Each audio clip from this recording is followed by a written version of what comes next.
உங்க விருப்பப்படி life partner கிடைக்கணும்னா கீழ இருக்கிற லிங்கை கிளிக் பண்ணுங்க. உடனடியா ஃப்ரீயா ரெஜிஸ்டர் பண்ணுங்க.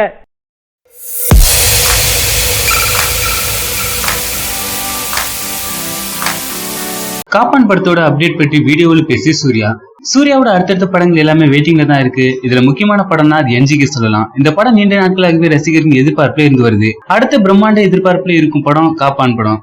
அயன் மாற்றானை தொடர்ந்து கேவியான டைரக்ஷன்ல சூர்யா, மோகன்லால், ஆர்யா, சாயிஷா உள்ளிட்டோர் நடித்துள்ள படம் தான் காப்பான்.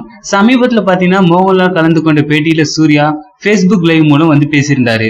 அப்பொழுது படம் குறித்து சூர்யா சில சுவாரஸ்யமான தகவல்களையும் வெளியிட்டிருந்தாரு. காப்பான் கதை பற்றி ஏதாவது சொல்லுங்க என நிகழ்ச்சி தொகுப்பாளர் கேட்க அதெல்லாம் சொல்லக்கூடாது என மோகன்லால் வேகமா தெரிவிச்சிருந்தாரு. ஆனா சூர்யா கதை கதாபாத்திரங்கள் பற்றி தெரிவித்தாரு. சூர்யா ரொம்பவே தெளிவாகவும் பேசியிருந்தாரு. காப்பான் படத்தோட கதை கதாபாத்திரங்கள் பற்றி மீடியாவில் ஏற்கனவே கசிந்ததை சொல்றேன் என கூறியிருந்தாரு. காப்பான் படத்துல மோகன்லால் பிரதமராக நடிச்சிருக்காரு. நான் அவரோட தலைமை பாதுகாப்பு அதிகாரியாகவும் நடிச்சிருக்கேன். இவர் பாதுகாப்பு அதிகாரி போன்ற படங்கள் வெளியானது குறிப்பிடத்தக்கது. கதை விஷயத்துல சூதானமாக இருந்த மோகன்லால் காப்பான் ரிலீஸ் தேதி ஆகஸ்ட் 15ஆம் தேதி என உளறிவிட்டாரு. ஆனா சூர்யாவோ ஆகஸ்ட் மாதம் விடுமுறையின் போது படத்தை வெளியிட திட்டமிட்டுள்ளதாக கூறி சமாளிச்சாரு. அந்த பேட்டியில மோகன்லால் சூர்யாவை புகழ, சூர்யா மோகன்லாலை புகழ ஒரே புகழ்ச்சியாக தான் இருந்தது. நான் நேரடி மலையாள படத்துல நடிப்பதா இருந்தது, ஆனா அது நடக்காம போயிடுச்சு. நிச்சயம் மலையாள படத்துல நடிப்பேன் என தெரிவிச்சிருந்தார் சூர்யா. மோகன்லால் சார் ஒரு லெஜண்ட், எனக்கு எப்போ வேண்டுமானாலும் நீங்க போன் பண்ணலாம், நான் இருக்கிறேன் என்பதை மறக்க வேண்டாம்னு சொல்லியிருந்தாரு. அவர் போன்ற யார் சொல்வார் என சூர்யா நெகிழ்ந்து சொல்லியிருக்காரு. ஏற்கனவே தளபதி விஜயுடன் ஜில்லா படத்துல நடிச்சிருந்தாரு மோகன்லால். கேரளாவுல விஜய்க்கு ரசிகர்கள் கூட்டம் அதிகம். அதற்கு அடுத்து தமிழ் நடிகர்களின் சூர்யாவுக்கு தான் அங்க ரசிகர்கள் இருக்கிறாங்க. யாருக்கும் தெரியாம உதவிய விஜய் பிரபல இயக்குனர்.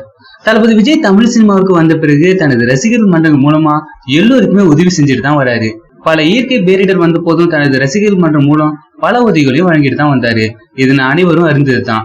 அதிலும் பாதிக்கப்பட்டவர்களுக்கு நேரடியாகவே உதவி சேர வேண்டும் என ரசிகர்களிடம் நேரடியாக உதவியை செய்ய சொன்னாரு. இதனால பலரின் பாராட்டுகளையும் பெற்றிருந்தாரு. பெரிய இடத்திற்கு வந்தாலும் எப்போதும் எல்லோரிடமும் சகஜமாக பழகக்கூடியவர் தான் தளபதி விஜய். இவரை பற்றி பிரபலங்கள் பலரும் பேசிட்டு வர்றாங்க. அந்த வகையில் தளபதி விஜயை வைத்து திருப்பாச்சி என்ற பெரிய வெற்றி படத்தை கொடுத்தவர் தான் பேரரசு. இந்த படம் தளபதியை கமர்ஷியல் மார்க்கெட்ல தனக்கென இடத்தை பிடிக்க முக்கிய காரணமாகவும் இருந்தது. பின்னர் சிவகாசி என்ற மீண்டும் ஒரு மாஸ் கமர்ஷியல் படத்தை தளபதிக்கு கொடுத்திருந்தாரு பேரரசு. தளபதி ரசிகர்களிடம் இவருக்கு நல்ல மதிப்பு இருந்தது. இவர் விஜய் பற்றி ஒரு சமீபத்து பேட்டியில ஆரம்ப காலத்தில் தனக்கு உயர்வை தேடி கொடுத்த யாரையும் தளபதி விஜய் மறக்கல, அமைதியான சுபாவம் கொண்டு இப்பொழுதும் தான் இருக்கிறாரு, நிறைய உதவிகள் செஞ்சுட்டு வராரு. உதாரணத்துக்கு வறுமையில் வாடும் வயதான இயக்குநர்களுக்கும் இயக்குநர்கள் சங்கம் சார்பில் பென்ஷன் வழங்குவதற்கும் அவர் தான் காரணமாக இருக்கிறாரு. இதற்காக இயக்குநர் சங்கத்துக்கு ரூபாய் 25 லட்சம் வழங்கியும் இருக்காரு.